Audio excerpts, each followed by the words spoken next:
미리 보는 5월 10일 새 대통령 시대의 첫날은 이제는 투표 이후의 상황에 대해서 저희가 미리 한번 예측을 해보겠습니다. 새 대통령이 언제 취임을 하게 될지, 당선증은 제대로 받는 건지 걱정이 많습니다.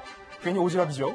알아서 잘할 텐데 과연 어디에서 어떻게 취임식을 갖게 될 것인지 궁금한 것들이 많습니다. 미리 보는 대통령 취임 이후의 상황에 대해서 저희가 3가지 취임 행보를 미리 골라봤습니다. 하나씩 공개합니다. 19대 대선 승리 후보 미리 보는 취임 행보 첫 번째입니다.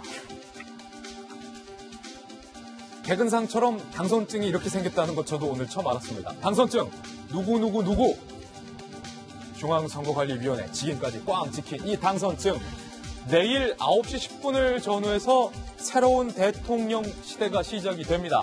당선증을 받고 업무에 시작하게 되는데 과연 내일 주요 대선 후보의 동선은 어떻게 될지가 상당히 궁금합니다. 그래서 저희가 후보별로 내일 동선 계획을 한번 취재를 해봤습니다. 함께 보시죠.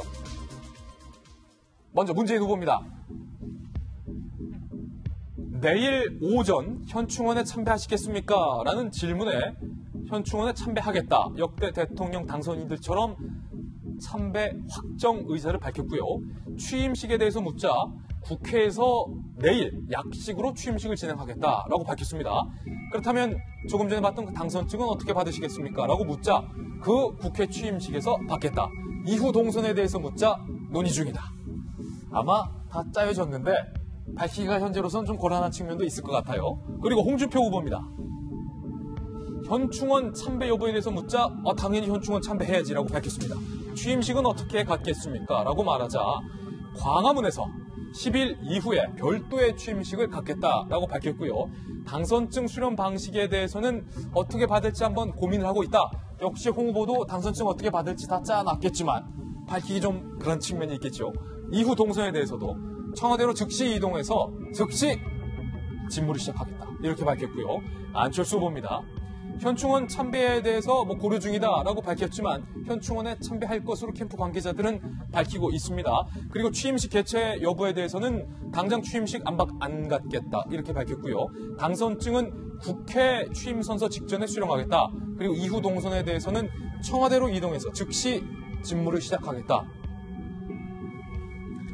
예년과는 많이 다르죠. 예년 같은 경우에는 이제 인수위가 있어서 한 3개월 정도의 준비 기간 동안에 인수위 들어간 member를 보면 그 정부가 어떻게 운영될지 대충 짐작이 가능했습니다.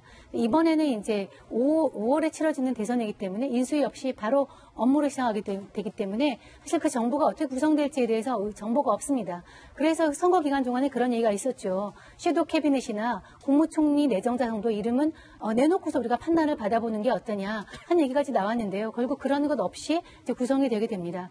그래서 많은 이 비상시국을 염려해서 많은 당선인들이 취임식 없이 바로 취임식이 없거나 아니면 국회에서 간략하게 하면서 국회를 선택했다는 것은 이제 협치를 하겠다는 의지로 이렇게 보이고요.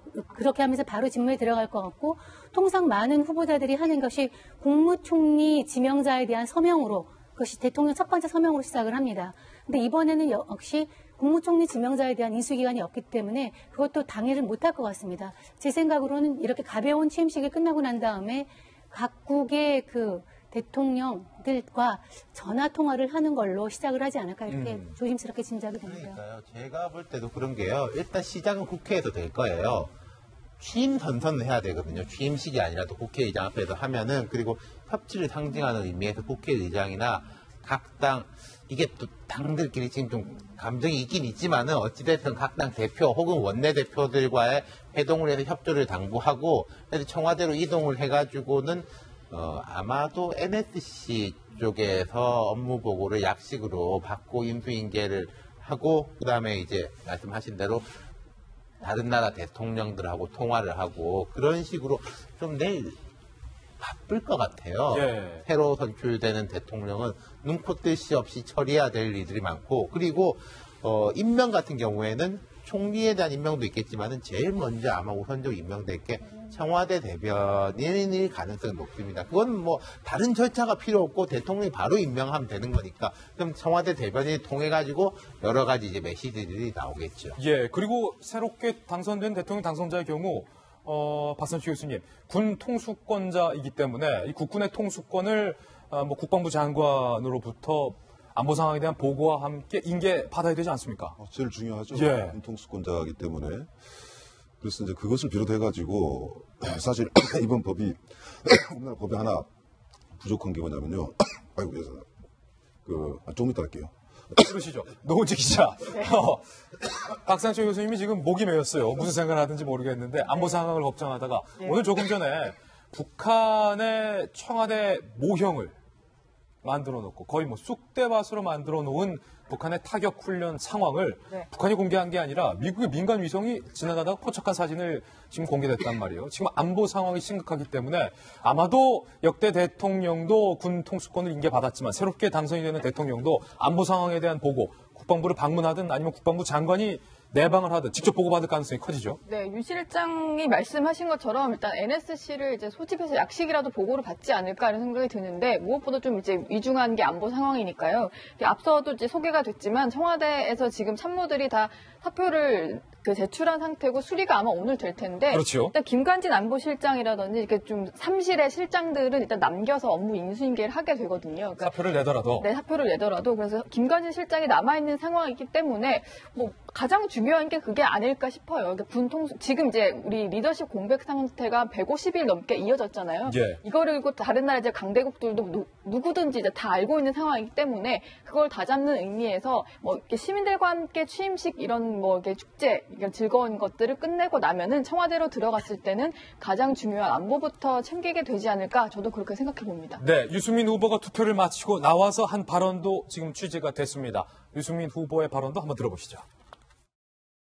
예, 뭐 최선을 다했습니다. 굉장히 힘든 여건 속에서 끝까지 최선을 다했고 이제 국민의 선택만 남아 있으니까 예, 담담하게 기다리겠습니다. 무엇보다도 국민들께 정말 감사를 드립니다. 제가 어려울 때 굉장히 어렵고 외로울 때 많이 지켜주셨고 국민들께서 지지해 주신 덕분에 제가 끝까지 흔들림 없이 최선을 다할 수 있었습니다. 네, 비가 오고 있군요. 박 교수님. 굉장히 중요한 얘기를 하다 제가 아까 갑자기 이상하게 목이 메였는데요.